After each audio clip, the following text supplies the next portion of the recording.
This is a brand new Vielo V+1 all-road gravel bike. And it's a lovely looking thing, isn't it? I mean, wow, look at that colour and lack of branding, very nice. And you probably want to know all about it.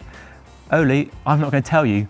Instead, I sat down with the founder of the company, Ian Hughes, the other day to find out all about this bike and all the changes on this bike from the first generation model launch way back in 2018. So we talked about the changes on this bike, the improvements they found over that original model, and then more widely on the prevalence and popularity of gravel riding, the acceptance of bikes like this, then other key topics like 1x, the rise of 1x and 12-speed and 13-speed group sets, and why it looks the way it does, from the colour choices, the lack of branding, and some other key topics as well. So grab a cup of tea, sit back and enjoy. So Ian, thanks for joining me today. Hope you're well. Pleasure, thank you. Yes, all good. So we're here to talk about your new second generation V+1 gravel bike. But before we get into detail on that, we're going to talk about your first one, launched back in 2018, and talk more generally about how the gravel scene has evolved from your point of view as a bike brand, and what was the process behind that bike you launched back in 2018. Yeah, I think it was kind of an idea that we put together. We've been building brands. I've been doing, building brands and marketing, sales, distribution for many, many years, and it was thought it's about time we did something for ourselves. And it's like, okay, where do we start? What's the starting point? What's the first model to bring into our brand? Mountain bike was pretty busy. There's lots of other areas that were kind of, do we want to do that? E-bikes were quite young then. We knew that was going to be growing, but did we want to get involved with all of that tech? That tech was moving on very, very quickly. We wanted to be kind of a sporty brand. And I think most of it came from who are our customers? Who are the customers that we want to provide a really, really good product for? And what riding conditions have they got? What are they doing? And you've only got to look locally around the kind of roads that we've got, the tarmac surfaces, etc.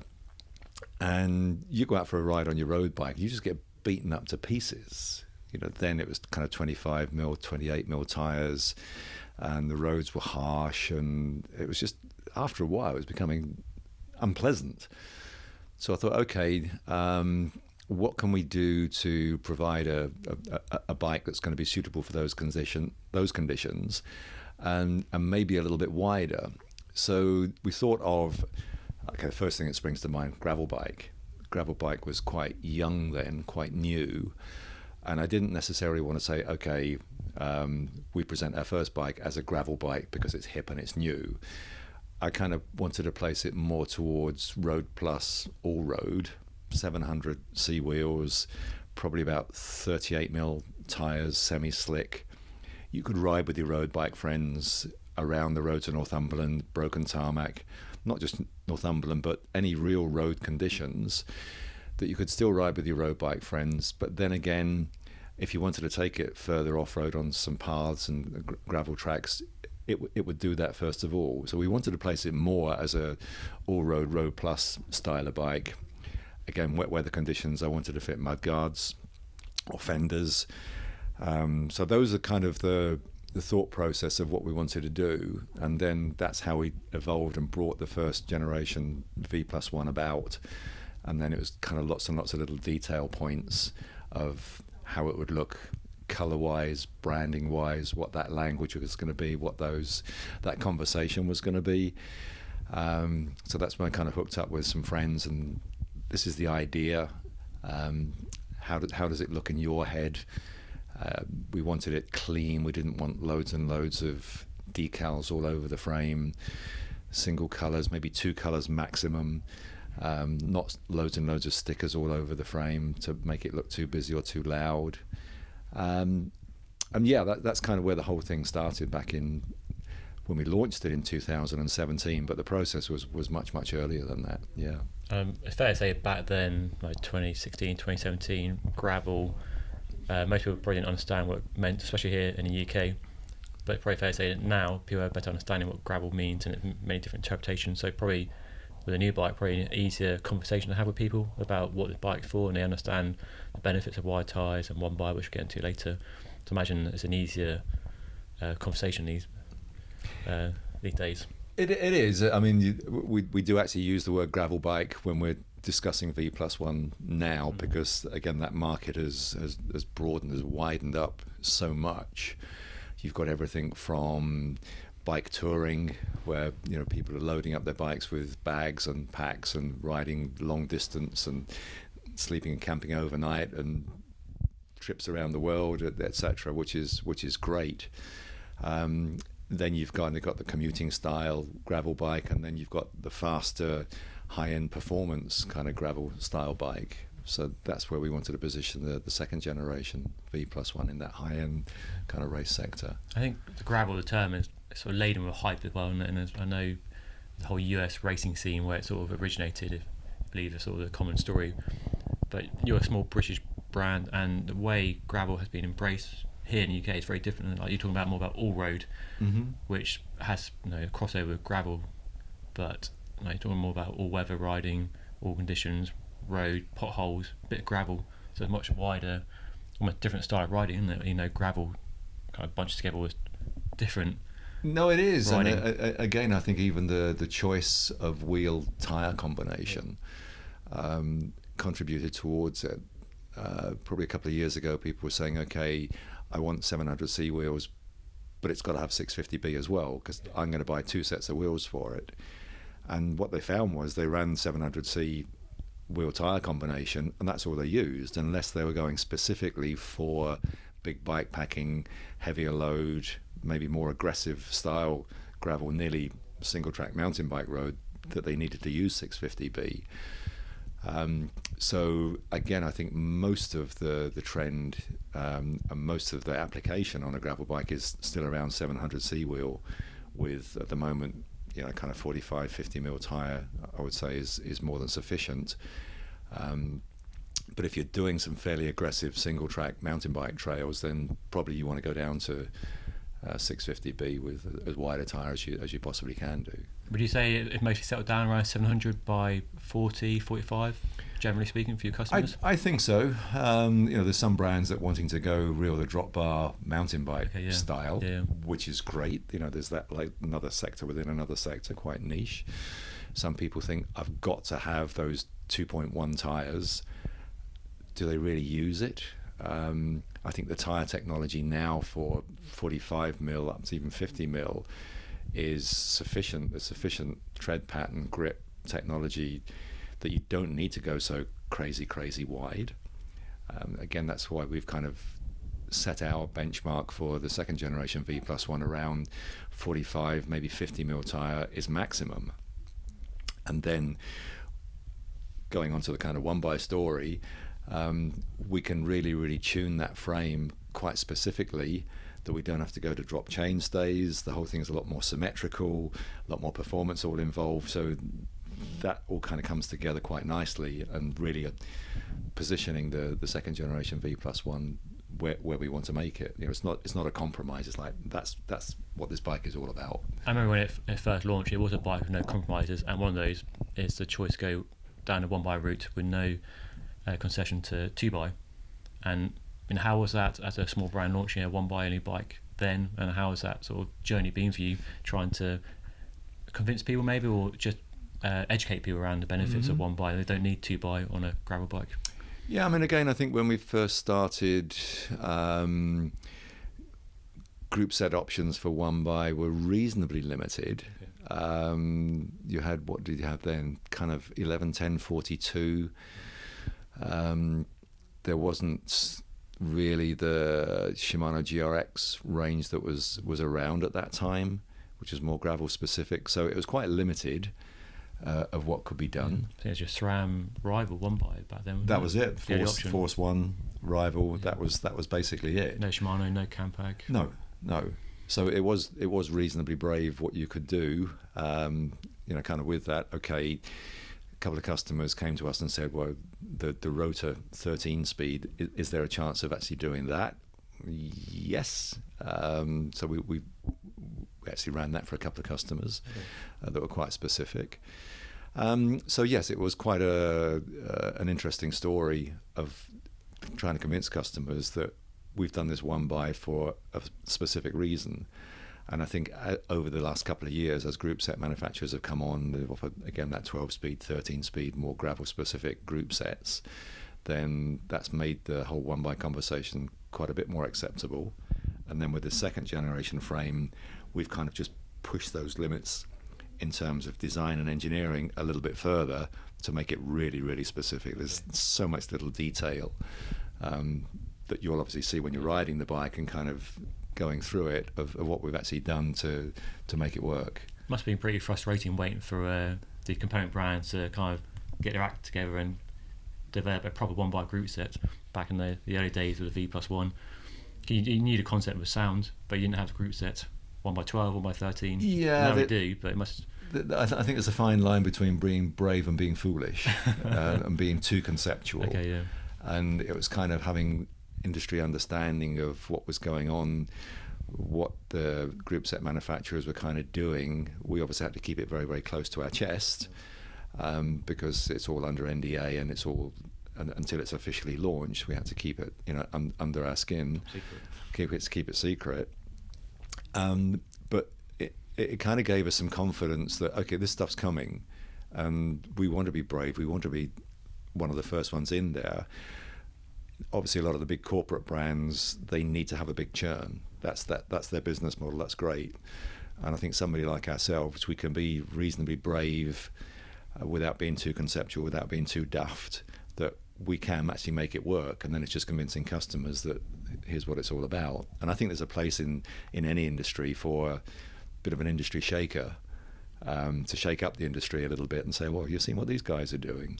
And it's a combination of knowledge of what's going on, having the right people around you as well to say, yes, we can do this, and just making that balance, and then having the final decision and say, you know what, we're going to go for it. So you almost feel validated in your choice to go one buy, because many bike brands now go one buy, and there's lots of one buy group sets, so you feel like you made the right choice back then, and you can stand by your decisions back then. And yeah, I think we still stand by it.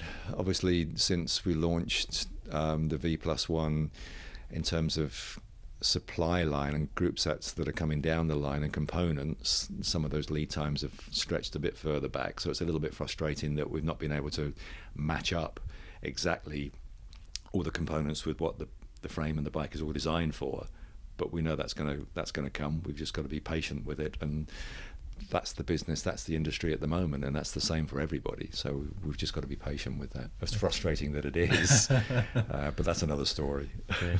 Well, I don't want to talk too much about one buy. I know it's a big topic. Your bikes are one of the few out there that only accept one buy. You asked me earlier what other bike frames out there, or gravel frames, are one buy only, and I struggle to think of any, because many are sitting on the fence perhaps with being two buy and one buy. But I think most people in that sort of gravel space are definitely on board with one buy, the benefits. So that's not the only talking point in the V+1. We talk about big tyre clearance, and then there's a clean look and a design of the frame. Clean is probably the word best describes it. What's that all about? What's the story behind the way the bike look, not just from the colours, but the whole general shape of it? And yeah, I think we just wanted to make, from an engineering perspective, it's what makes sense. It's performance first of all. So it's the tube shapes that provide the performance, stiffness where you need it to be. Again, just following that down tube junction into the bottom bracket, purely symmetrical. That makes perfect sense. So that's a really, really clean line. We can follow that through the chainstays as well, so we don't have to go to a drop chainstay. So all of a sudden that starts making the bike look a whole lot cleaner. So you haven't got an odd drop chainstay on the drive side, or in some cases on the drive side and the non-drive side, which is kind of really, really odd for me. But that has to be done for a wide tyre and two by. So by doing just completely one by, you can actually do that. And we had enough space in the chainstays to run brake hose and cable routing as well, each side. So the tolerances were pretty tight, but it all added up. And it's just those tiny little details that make the difference of how the frame flows and how it looks cleanly. The seat post clamp as well. that's kind of tucked away nicely inside. There's not a great big lump underneath the top tube where the seat post clamp goes in. Head tube as well, just having that nice 1.5 inch, 1.1/8 headset, that flow, nice and clean, the way the fork junction runs from the head tube as well. They're all just small little details, but it kind of all adds up to the whole thing. And it's not until you physically look at the bike you can see tiny little swept cutout where the chain runs against the chainstay. There's enough space for a smaller and a large chain ring to accommodate, and it's that's one part. Then actually getting the chain line absolutely correct with our chain ring, of matching that up, that's a task in itself. Okay. Of making sure that's absolutely perfect to accommodate both Shimano and SRAM. Campag with the new Eccar, that works perfectly well also. So the group set manufacturers were quite conscious of, like, if you're doing your own chainring, dude, you've got to make sure that the chain line is perfect for the biggest sprocket in the cassette and the smallest as well, that it's not going to chuck the chain off at any stage if you're pedaling backwards. So we took that under note as well, and all of the computer drawings, the simulations were perfect. But it's not until you actually start building that bike and then putting the chain on it, doing all the adjustments, and then, you know what, it's spot on. Thank goodness for that. That's a big relief. So investing in making your own chainring specifically for that was that's quite a leap of faith. You wouldn't think something like that on a bike would be such a big area for development, to get a chainring right, but it sounds like it is. Mm-hmm. And it sounds like sweating the details on the bike was a kind of key focus for you. Like you talk about the seat clamp and everything very clean and minimal. The handlebar, cable routines, all very considered. And Yes. everything's thought through very carefully, Yes. isn't it? Yeah, I think, even looking at the naked frame, it is lots and lots of detail. We'll always look at it again, look at the junctions, and could that be cleaner? Could that be tidier? And it took months between having the conversation between our engineer, who kind of drew the whole bike up, and then convincing the engineers at the factory who's producing it that this is how we want it. Okay. And the engineers at the factory being quite safety concerned naturally, and they're saying, no, we need we need a wider junction here, we need more thickness here, and it's just kind of taking away the detail of the frame. And said, we explained to them, please understand, we've done this before and it works. A lot of that was lost in translation, because normally we kind of go out to Taiwan or where the frame vendors are and have those one-to-one discussions with them. It might take 1 or 2 days, but you'd have those discussions and they finally get it. But trying to do it over a Zoom call, a digital call, because of COVID, it took months to actually do. So there were long, painful for us conversations of, please, this is how we want it. We don't want to compromise, but also listening to their perspective, the engineer's perspective at the factory as well. Just understanding them, that we're not just jumping on their head and saying, you've got to do it this way. Yeah. Please understand, we're confident. They got confidence. We've produced the bikes, we've had them tested and reviewed, and that gives them confidence back as well. So it's kind of a two-way thing, really, kind of all round. But it does take a lot of time. And that's because you're not willing to compromise. It sounds like you could have taken the easier option in many kind of aspects of frame design or manufacturing, but you're pushing for it to be the way you want it to be. You're striving for that perfection, perhaps. Yes. And that must take a lot more time, money, and stress as well, I guess. It does. Sometimes you finish the call and you think, oh my goodness, are we ever going to get there? And then we brought somebody else in who lives in Taiwan, the guy we've known that helps us, and he's now involved with those conversations, and so he's helped kind of translate that, smooth things out a little bit better. But it took some time to develop, from the drawing to the mold to the frame to the first production to testing them, riding them, seeing them, and and that's just the naked frame. Then we can kind of go on to the whole colour, the look, and how we present it as well. And that's another big part of the bike. There's very little branding. There's a logo on the top tube, there's the logo on the head tube, but nothing on the down tube, which goes against the way the bike industry has done it for donkey's years, isn't it? Yeah. Big logo on the down tube, make it as big as possible in some examples. Yeah. But you go on very understated. What's the reason behind that? Yeah, again, I think it's been quite brave because visually, the first thing any cyclist does is look on the down tube and you can see the brand name on there. Well, you don't see it on ours. It's like, well, what's that brand? And hopefully, people will see, well, that's quite clean. Whose is that? So that's all of a sudden start showing a little bit more interest in it. One of the challenges is how the bikes are displayed in the shop. As well, how they're presented, because normally they're racked up so you can see what's on the down tube. The only branding we have is what's on the top tube, so you've got to be over it to see what that is. But we thought, no, I think the actual colour, the optic, the styling that we're going to do might take a while for people to understand what Vielo is, but that's kind of our statement. That's really where we wanted to go. Getting involved with colours was a great experience. A really, really good friend who I've known for years, Antonio, who's got the Traveller and the Bear here. He's just got such a lovely eye for colour and detail and what we wanted to do together. It was just a natural conversation between us of how it should look, and he threw some ideas down. And some of his ideas, first of all, were like, dude, that's a bit out there. You know, that's really, really strong. That was too much, yeah. And then you come back to it the next morning and you're like, you know what, that's really, really quite cool. And you spend a bit more time and you think, that really, really is cool. So from the colour renderings to having the colour tube samples so that we could match up the colour exactly, it's like, yeah, let's go with it. So, you know, back with the first the first V+1 was that kind of very light blue with orange, which was quite different. That was a statement. Then we had a bit more natural colour with like a midnight blue colour. So that kind of started the ball off. And then obviously with road bike, we came in with that mustard yellow, which we were thinking about back in 2017, which was very, very advanced at the time. But now you see that colour coming through even with other brands.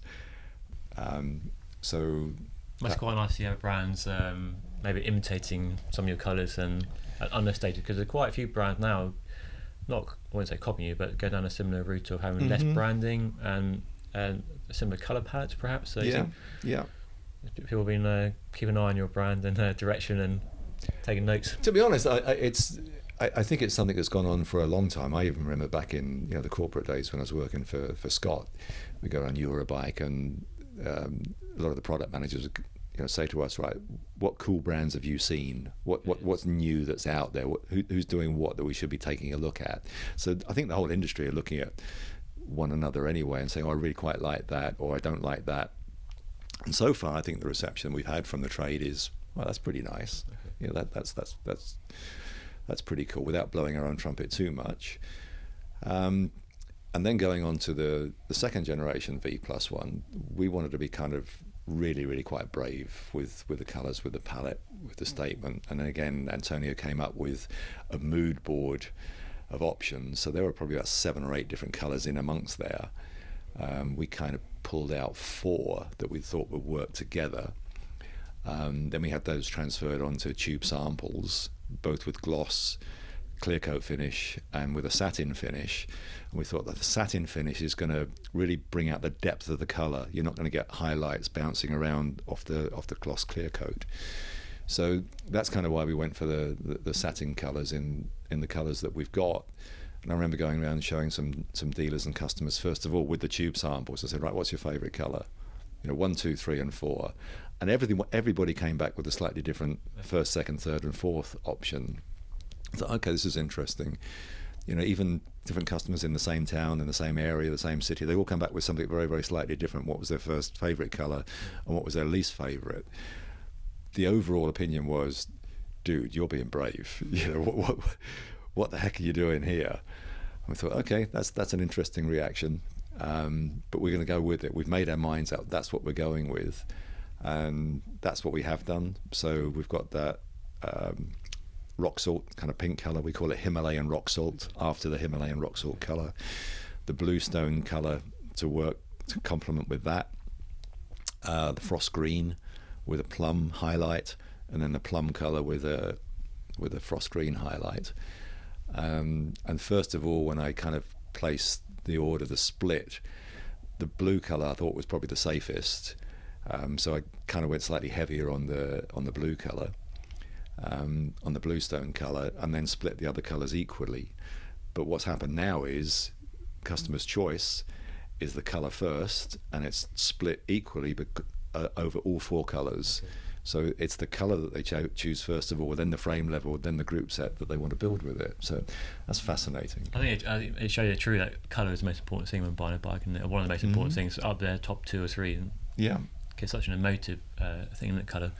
And I think the bike is so refreshing to look at because of the colour and the lack of branding. I know lots of viewers and listeners may be bored of all the black bikes we've had for the last 5-10 years, and some of the quite heavy-handed branding. And it's kind of crazy when you buy a bike got a big logo on the down tube. Like, buy a car, you don't have a big logo down. No. Side of the car, do you? So the branding, the refreshing approach of branding, I appreciate personally, and it seems like lots of your customers are appreciating and choosing a bike based on the colour, which I always say to people, choosing colour. Like, once you decide on price and spec, go for one, because colour is so important, and you need to be motivated to ride a bike every day, and the colour can help you have that sort of connection with your bike. And same reason that interior design is so strong, you paint your house in a colour that reflects your personality. The same with bikes and cars, isn't it? So colour is a strong thing on a bike, isn't it? Yeah, I think one of the challenges even for us is how that colour looks on the computer, on your own device, compared to how it looks in real life. On carbon tube. On a piece of carbon tube, and it's a mega challenge, because the colour balance, the colour temperature, is that the correct? That's right, is that the correct termination? The colour temperature on a PC screen compared to your mobile device is different, and the tones can look very different compared to the real life situation. So we try and say, come and see it for yourself, because they're so much better actually in the flesh. And they change even in the light. We've been outside today, and the lights changed very slightly, and even the tones just change very slightly. And I know when I took the bikes out to the US to some customers in Texas, and it changed from one area to another. We showed the bikes in Houston, and especially the rock salt colour, that's pretty standout. And then we went up to Dallas. I'm not quite sure what it was, the time of the day or the background, but it was another colour altogether. Wow, I've never seen that in that colour again. Some of the lights. And it was it was just that. It was fascinating, absolutely fascinating. So while we're talking about colour, you've just launched a Chapter 3 special edition bike, which we should talk about, because that's another fascinating design. Just tell us briefly about that and how it came together. And is this can we expect more collaborations like this, special one-offs perhaps in the future? Was it? Yeah, possibly. I mean, I knew David Miller obviously back in the days when I was working at Scott. He was riding for ride Scott, didn't he, back on the pro team when he was riding for Senna Duval. That's right, yes. So that was kind of the first connection I had with David, and that was kind of at arm's length. Okay. Then we both went off and did our own thing, and then we kind of hooked up when I understood he was doing his kind of Chapter 3 clothing, developing his own Chapter 3 brand. And I met up with him in London. He was doing a commentary for Channel 4 for the commentating on the pro tour, on the pro rides. And just to catch up, and I took the R+1 down and the first generation gravel bike, and said, this is what we're doing. And he looked at them and was terribly polite about it. And I thought, are you just being polite, or do you really like it? And in the end I found out no, he'd done his homework on us already, and he really liked it. And he kind of alluded to, we're going to do our own bit more development with our clothing brand. We've got road, we've kind of got street, that they're doing the collaboration with the Brompton bike, but they then wanted to do something more around dirt, around gravel. And there was an opportunity of hooking up with a bike brand to do a gravel bike. And he said, I really like what you're doing there. With your V+1, we should do something together. And that's kind of where the conversation went for probably about a year, 18 months. And then with his team, there were some design ideas coming through, how the Chapter 3 V+1 gravel bike should look. And it was kind of, it was okay, but it wasn't really hitting the spot. It wasn't like making either of us go really wow. And then he kind of came up with an idea of, once they got the colour palette ready for their Chapter 3 dirt clothing, which is kind of three basic colours, he said, look, I've got my painter Edward, who lives out here in Girona. Edward used to paint my shoes and my helmets when I was riding in the Pro Tour. We've got some ideas we're going to chuck around and see how it comes out. And he showed us the first frame, and all of us just went, "That's it. That's it, dude. That's totally it." And what Edward did, he took the frame back to basic, back to primer. He chose the 3 colors from the dirt clothing apparel and just randomly sprayed the colors around the frame. Then he covered it complete with black. And then what he did, the really, really clever part was very, very carefully just sanded back the black to reveal the colors of the palette of the Chapter 3 clothing. And that was totally unique. And then we thought, okay, where can we position the logo subtly just around it, clear coated over the top of it. And that was the whole idea. And that was it. It's like, that's really, really cool. So every single frame is sanded back very, very slightly differently to reveal a very slightly different color in a different place. The logo is going to change very, very slightly. And we wanted to then team up with Campag, because obviously David used to ride for Campag, so the Eckhart group set fitted perfectly. So we spec'd the bike with Shimano wheels, with Campag Eckhart group set, our bar stem combo, and again detail physics saddle, WTB tires, again just going back to WTB mountain bike tires, where mountain bike first started in Marin County, where Wilderness Trails bikes first started, so that's kind of got history as well, and the connection. And he wanted to do like just 50 pieces, so we had the first 15 frames painted, done. Edward hand signs it underneath the bottom bracket. And so far out of the 50 pieces, I think we've got around about 30, 35 of them sold to customers globally. And I think for us, for a collaboration, there's a great mutual understanding. I've got massive mutual understanding for David, what he's done in the past, where he's at the moment, where his head's at the moment. Obviously, the 3rd chapter is his chapter in his life, and this is him moving forward. And for him to kind of come to terms with what happened in his 1st chapter and 2nd chapter, and a lot of honesty from him, and that's kind of where we connected a lot. You know, that whole honesty and integrity of what he is and what he's doing and moving forward. And it just worked together. It's a great collaboration. Will we do anything in the future? He's showing some strong signs. I can't say what it is yet, but there's some strong signs that we might do something again in the future, possibly around a road bike. Okay, interesting. Watch your space then. Yeah. Well, I was lucky enough to have a look at one of these bikes earlier in the flesh for the first time after seeing the press image. They look amazing in the flesh up close. So if you get a chance to see one, you should, because they do. And like I say, 2 of them, they both look different. You can see different sanding, different areas. So very special. So only 50 though. Only 50 pieces, yeah, there's a few left, but I think they'll be fairly gone. Yes, there genuinely won't be another run of them. That's it. It's 50 pieces done. So yeah, that's a special collaboration with them. And I think for us, it kind of just adds a bit of weight to the brand, a bit of authority to the brand as well. We're not making a total reliance on Chapter 3 to help push our brand forward. It's a nice side part of the business as well that I think gives us some authority of what we do. Okay, we should probably talk more about the new bike since we touched on it with the Chapter 3. So the original one launched in 2018, which I remember reviewing for Road CC many years ago. Can't believe it's been that long ago. And gravel or road, what you want to call it, it's fairly new then, and it's blossomed now into a big scene. So you launched the 2nd generation. Can you talk us through some of the changes on that bike and what you tried to improve on, and what you kept from your bike, or for sure. I mean, we were kind of forced in a way, because we were running post mount brakes, so we were forced to kind of run flat mount brakes. The flat mount had become standard quite. Yeah. I mean, there was some reluctance to post mount from some consumers. Why are you running post mount when the trend was going towards flat mount? But it was kind of a bit more of a nod to, I think, mountain bike.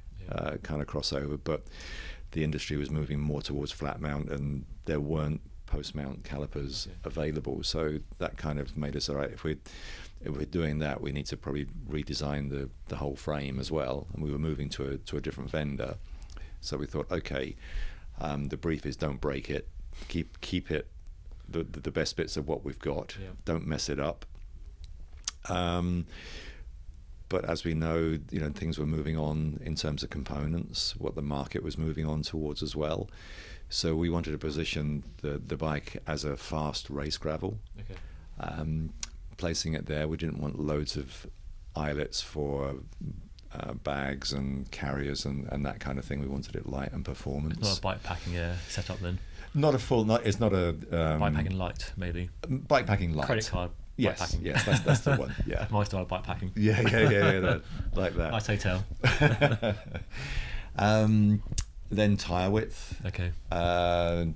Pushing the boundaries a bit more with one by how we could manage tyre width of an acceptable width, but still keeping one by and keeping those chainstays completely symmetrical rather than going to a drop chainstay, and still provide sufficient for gear hosing and brake hose as well, gear cable, inner and outer on the drive side, and on the non-drive side obviously for brake hose. So we've got sufficient wall thickness of the stays and sufficient space to run hoses through comfortably. So on the computer it all worked out swimmingly well. It was getting quite nip and tuck around where the chain set would work, the chain ring, especially the larger sizes, but we managed to make that swept very, very slightly. Such a subtle curve, you've got to really look at it in detail.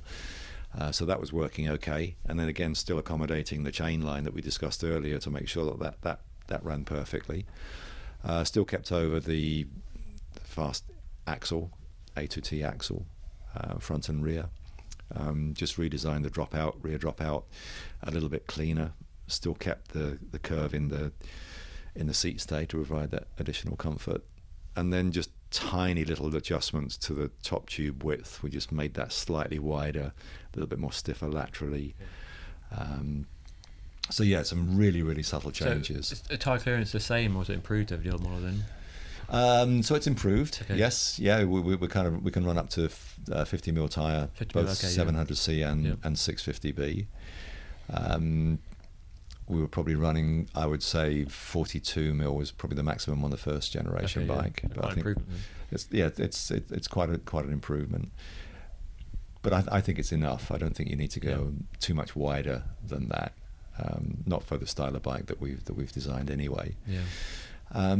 And the rest is pretty subtle changes, very, very small subtle changes. Do you find much demand or interest in 650, or was it all about 700? That bike, you call it a fast kind of road, gravel or road. Yeah, we have 700 is a faster setup in my experience. We have some clients, some customers, some shops even that insist that it's got to be done with a 650B wheel. I suppose Jersey is one of those. The shop in Jersey where it's pretty mountainous, pretty hilly, pretty terrain that they specify specific 650B. Yeah, they want bigger tyres. You might find in certain areas of California around Marin County that they might want to run 650B specifically. And there might be some areas in the Alps or really, really hilly terrain in Europe where 650B is specific. But most of the time, I would say probably 80% of the time, 85% of the time, 700C with a 45 tyre tubeless is more than sufficient to cover the terrain that people want to ride. Okay. Yeah. I'm actually looking at a bike now. The viewers can't see it, but I'm looking at a bike in the background now, and as I said earlier, it's a very clean bike, and the cable routing is very clean as well. You got one-piece handlebar and stem on this bike, haven't you, with cable routing? Can you talk more about the challenges of cable routing and there seems to be a push in the bike industry in general for internal cable routing? Mm-hmm. So, if you are doing, you're dabbling on the road bike thing, well, aren't you? Internal routing more. Is that something you're looking at doing more of, or? Yeah, I think. First of all, we've got to offer a range of bikes that's going to cover both mechanical shifting and electronic wired shifting as well. So you're going to have some cable routing through the frame, either internally or externally.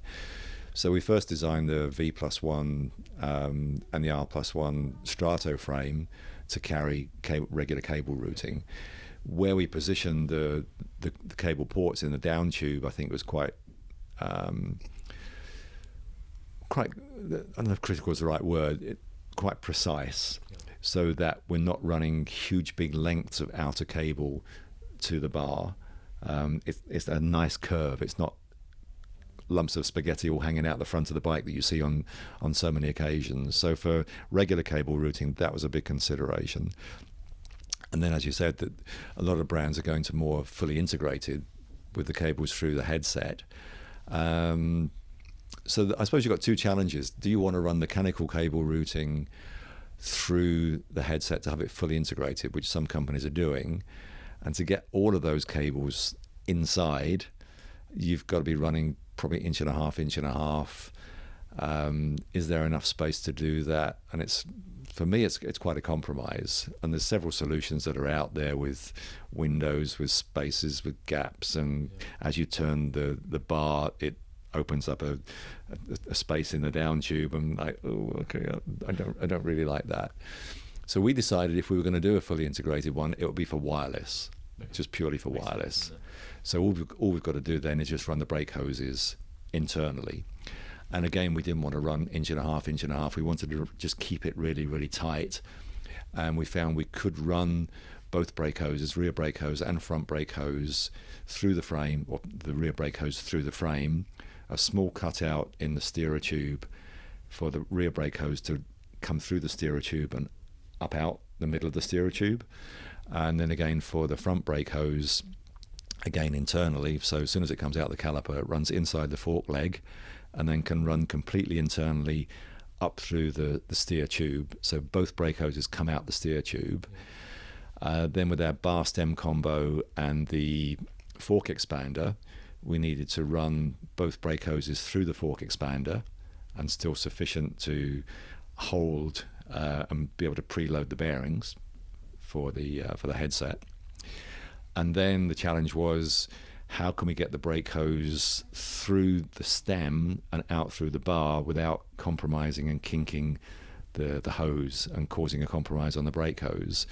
So we've managed it. There's a really, really nice curve for the brake hose that comes out of the center of the steer tube through our fork expander and then kind of out through the bar stem combo, and then obviously out to the bars.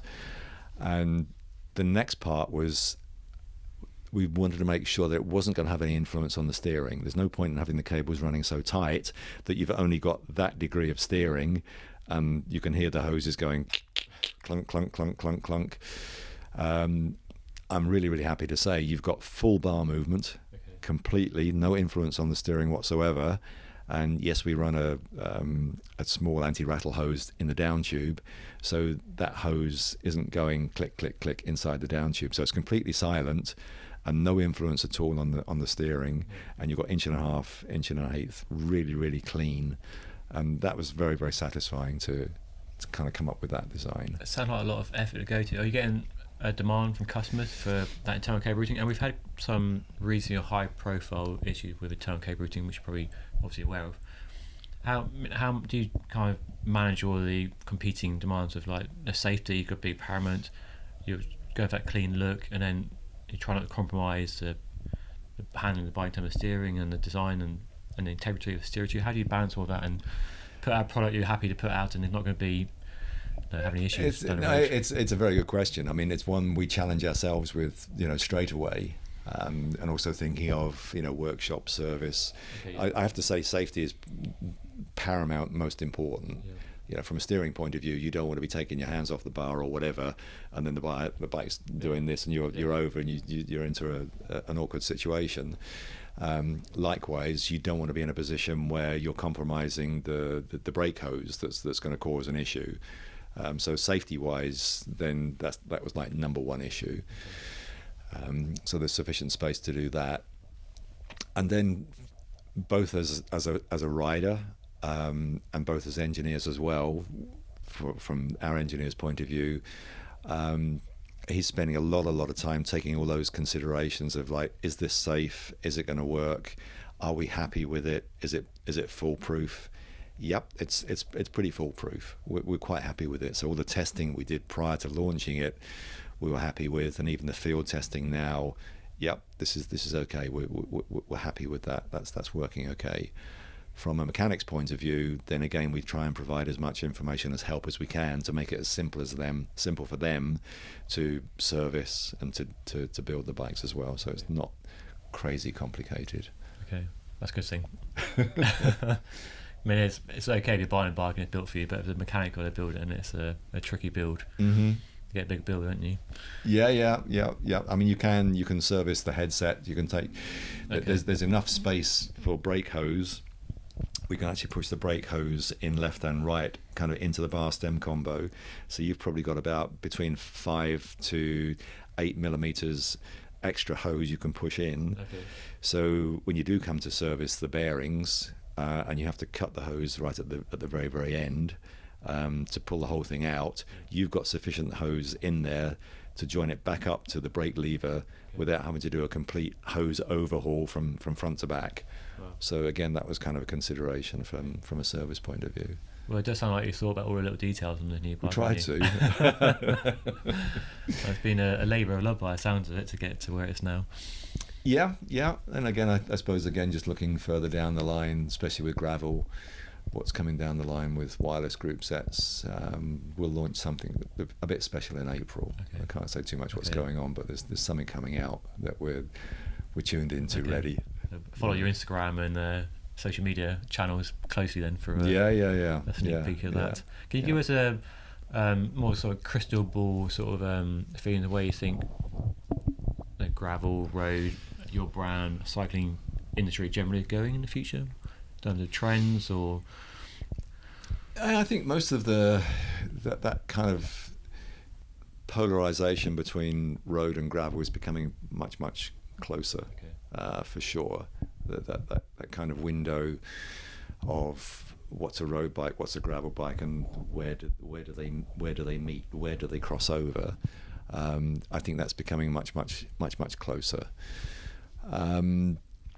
For us, we want to make reasonably clear what is our road bike and what is our gravel bike.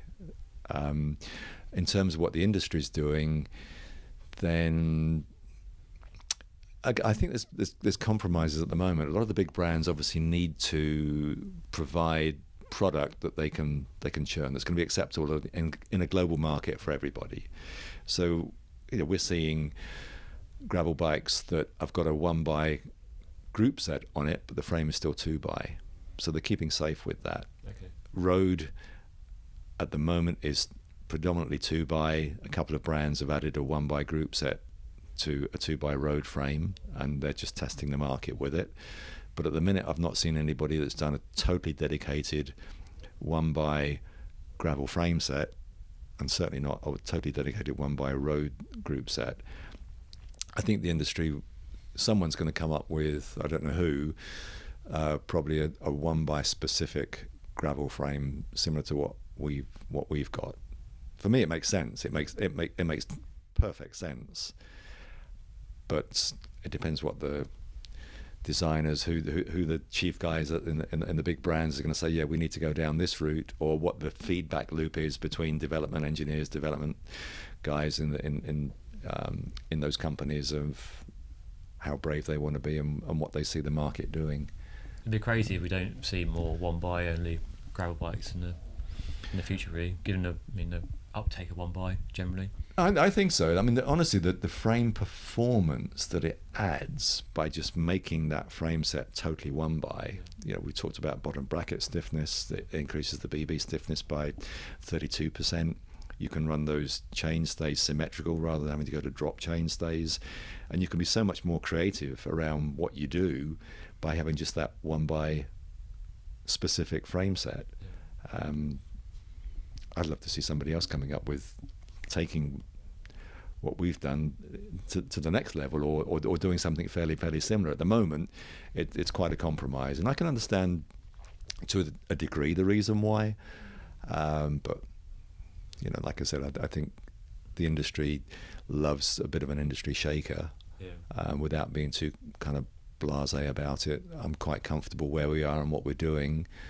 That it is being fairly brave without being daft. And do you think a lot of big brands trying to keep as many potential customers, as happy as possible, whereas you're trying to design something you want to ride, and you're not trying to cater for everybody, you're trying to cater for people who are like-minded, people who get 1x and we have design features, so you're not trying to create a product for everyone? Well, that's exactly it, David. I mean, you know, you've got the big brands that have got a massive big portfolio. Yeah. First of all, you know, they're doing all their target customers from kids bikes to city bikes to road bikes to gravel bikes to e-bikes, etc. Then they kind of break that down in all different sectors to price points to group sets, and that's their total offering. And then that's all got to be acceptable on a global market. Yeah. So that's a massive, big task and a big ask for somebody to do. Turn that on its head. A small independent brand can be a bit more specific. Say, who are our customers? These are the customers that we want to attract. These are the customers we want to build bikes for. That's it. That's our bag. We're happy with that. We're not trying to take on the big boys and try and be everything for everybody. We want to be a bit more specific about what we do and how we go about it. And I'm really comfortable with that. And then it's just getting the message out to customers and consumers and explaining what it is. And the most enjoyable part, I think, is seeing the face on somebody who rides our bike for the first time, and they just come back and say, it's not only the most comfortable road bike I've ever ridden, but I've just set my best Strava time in an hour's ride. I'm in. And that kind of means so much. Yeah. You know, they've got that customer, have got that quiver of really, really high-end expensive road bikes, and they come back to us and say, this is it. And we've even got customers now coming to us and saying, I've done all the maths, your gear charts explain to me specifically, and I get it, I totally get it. I know the cassette size I want. I know the chainring size I want. All the maths, all the numbers add up. I don't need a 2x frame set. I don't need a 2x bike. I want to buy your 1x R+1. So that's coming. That movement is coming more and more towards us, and there'll still be the naysayers. That's absolutely fine. We totally get that. There's still a place, I think, for classic road cycling. Still with rim brakes. I just love some of the real beautiful classic road bikes that are out there. It's like classic cars, isn't it? You know, you just look at them, they're beautiful. You can't knock them, but there's still a place for something a little bit more modern and slightly more new. Yeah, well, I love classic car too, but I wouldn't use one as a daily. I think that's you have that Sunday best maybe when the weather's nice, but you wouldn't use it every day, and I think that's the same kind of parallel here, really, isn't it? I think the next brave move is taking something classic and making it modern. So resto mod. That'd be interesting, wouldn't it? Yeah. Well, we'll wait for. We'll wait for. It must be immensely satisfying when you describe a customer who just came back from their ride and they're like, you know, absolutely like stoked on a new bike. It must be make all those sleepless nights and long phone calls to Taiwan, work stress and aggro worth it when you get a happy customer saying, yeah, that bike's amazing. And you think, yeah, we've done a job here. We've done a good job. It does, without, you know, kind of blowing our own trumpet. It is that self-satisfaction. Yeah. It is that relief, because we just get so close to it, like any business. You know, you just get so close to it, and you think sometimes there's delays, or it takes longer than you thought, and some of the conversations are more complicated. But you've got that outright belief that this is what you want to do, and stay with it, and just keep challenging yourself. Yep. Let's do it. And then when you get that feedback from customers that have ridden it, it's like, okay, that's really, really cool. And just recently going out to Ciotta in Girona, to Ciotta Europe, seeing the look on customers' faces as they're walking past, you know, they've not heard of the brand or not seen of the brand, and they're just doing a double take, and they're like, oh my goodness, and they're into a conversation. And we had a couple of girls that walked past, and they use some fairly expletives of like, oh my goodness, I've just fallen in love with this bleep, bleep, bleep, bleep bike. Like, I've never seen anything like it. So yeah, I think it's just showing the product, showing the bikes, and showing what we can do. What we're about is, this next bit is the enjoyable bit. Coming out of lockdown, going out, showing dealers, showing customers, events, that kind of thing. This is the really enjoyable part of the journey, seeing their faces and just kind of getting that feedback. Brilliant. Before we round things up then, the bike's available now. Where can people find out about it? You've got websites, I presume? Yeah, for sure. I mean, the website, vielo.cc, is probably the first place to take a look. There's the range of road bikes, range of gravel bikes that are on there at specific specifications. So the website is the first place to visit. Ringing our office is probably the next place to give us a call or drop us an email. in terms of route to market, we supplied a number of independent bicycle shops around the UK and globally as well. But likewise, if a customer wanted to buy direct from us, then we can take them down that journey, and I'm very, very happy to offer that. And I think, if somebody looks at the website and sees the specs of the bikes, I think the most important thing to understand is that if a customer wanted to change tyres or have different specification on the bike for their needs, we can accommodate all of that.